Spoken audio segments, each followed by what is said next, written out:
coming to a theater near you, Blabs. This is a short. Are we going to get claimed? So no, you're not going to get hit. This is basically how I honestly can relate to this. This is basically how, in a couple years, this is how theaters are going to be now. How they're going to charge you for everything, how you're going to pick a movie. It's honestly, I don't doubt that it'll happen. Okay. Well, let's see what this hilarious short form video. It's not hilarious in the sense you think it is, but it's satire, but I feel like it will come true. Okay. See a movie, please? Okay, great. Would you like that regular or organic? What's the difference? Well, a regular movie is one made entirely by AI, and an organic movie is one made entirely by human beings. Okay, I'll take an organic movie then. Okay, that'll be $1,000. Wait, what? Why? That's so much money. Well, movies made by people cost a lot more money to make now, and because not many people can afford to see them, obviously the price is going up. But a regular movie, a movie made by AI, doesn't cost that much to make, so it doesn't cost that much to see, which is about $5 a ticket. Fine, I'll take a regular movie then. Awesome. And would you like that with ads or ad-free? Oh my God, what's the difference? With ads, it's $5. Without ads, it's $100. Okay, I'll take a regular movie with ads. Please. The 3 for me, only at Chili's. Get you a bottomless drink. Isn't it true though? Like, I feel like this actually could happen. Yeah, Yes, I think by 2050, actually, I think it's going to look more like this, where everything is closed. Yes, yeah. Personally, I don't see the. Look, there will always be entertainment, always, but there's just something to the idea of, like I actually thought about this quite a bit a couple weeks ago. We talk about how I was watching an episode of Friends with my wife, and just on a whim, I think they're at the coffee house or apartment. They go, "Do you want to see a movie?" Right? And they go, "Yeah, sure." And then they go out and then they turn it into like an event or something, right? And this is in the 90s, right? But nowadays, if you say you want to see a movie, it means you go to your couch and you find something on Prime or Netflix or your phone, because the idea that in the 90s and the early 2000s. The idea that you would be able to watch something on your phone or your device was just not even like having Snake on your phone was an amazing thing. The idea that I could actually play a game on my phone, let alone watch full television on your phone or something. It's too easy now. It's too easy to consume. It's too easy to be a customer. And the idea of wanting to go out to see a new product at a theater is obsolete. Like movies are going the way of arcades, because you think about like why arcades died was video games caught up to the technology that was in the arcade.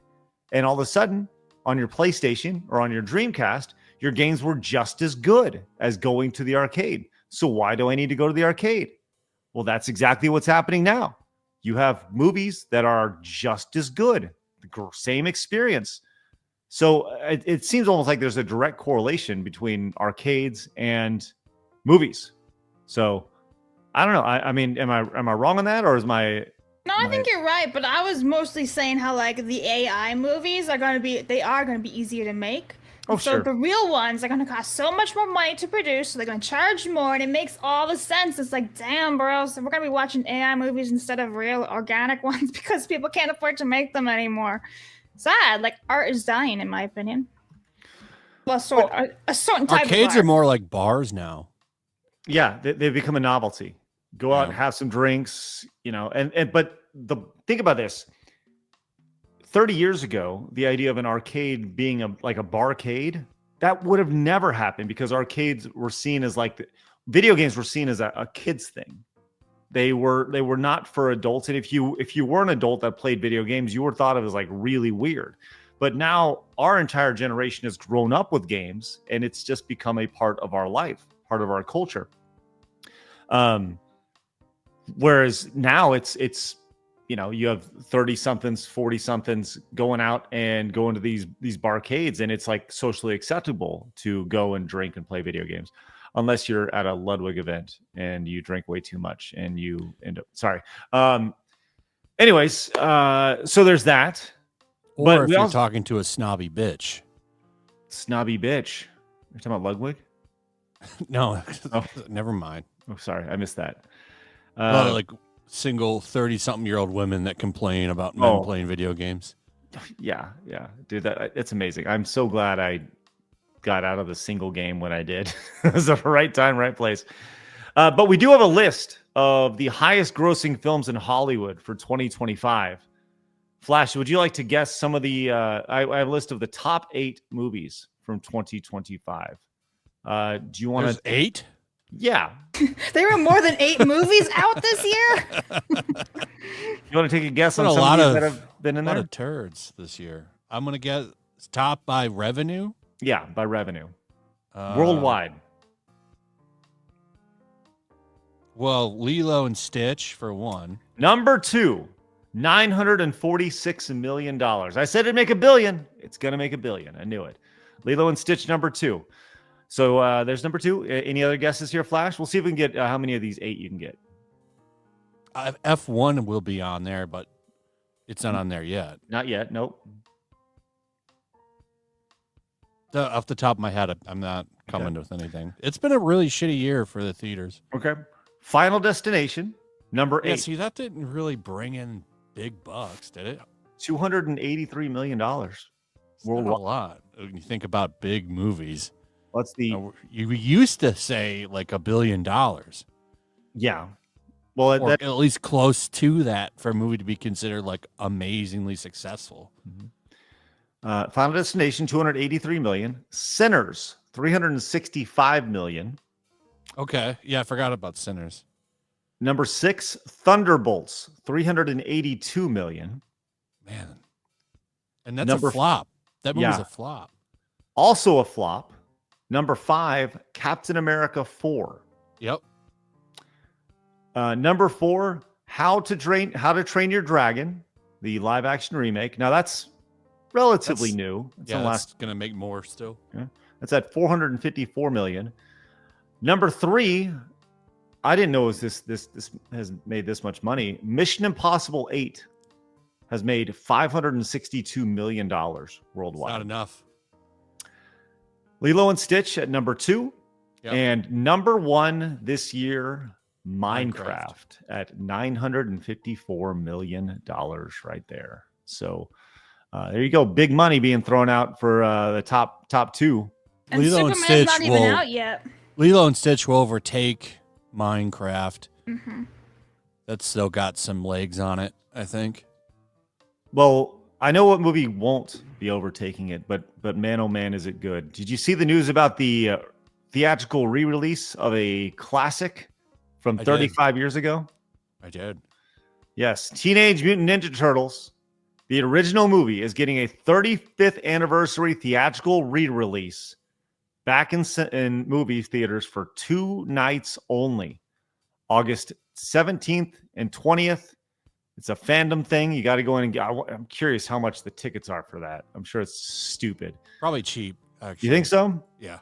Okay. All right. Well, let me do a little digging here and see if I can find it real fast because that is intriguing to me. Let's see if I can find something. But yes, let's go and read this quick story here because they will include a featurette right here. Go on and read. All right. A new featurette, Turtles Unmasked, will be screened before the movie that includes never-before-seen archival footage, extended delete scenes, and behind-the-scenes home movie footage, as well as commentary from the film's director, Steve Barron. Turtles Unmasked was produced in collaboration with the creators of TMNT, Evolution, Mutation, and Reboot.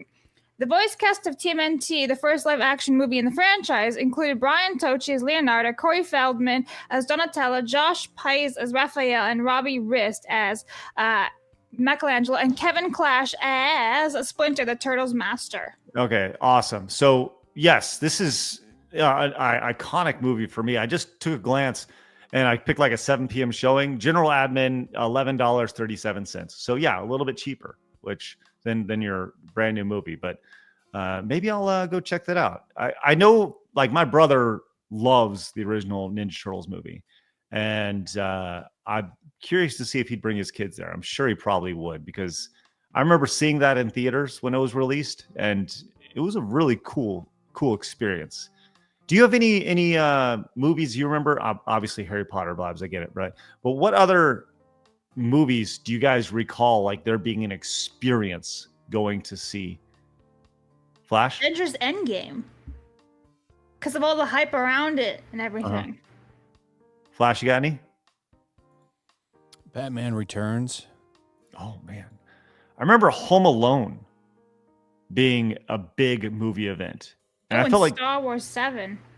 Oh yeah, the Star Wars movies, yeah, those were Force really Awakens when it comes back. Yeah. Well, we'd love to hear your thoughts. Let us know of the movie event that you guys recall in the chat that really resonated with you guys, or in the comments. Clips of the show all the time. The live show Monday through Friday at 11 a.m. Hit that subscribe button right here.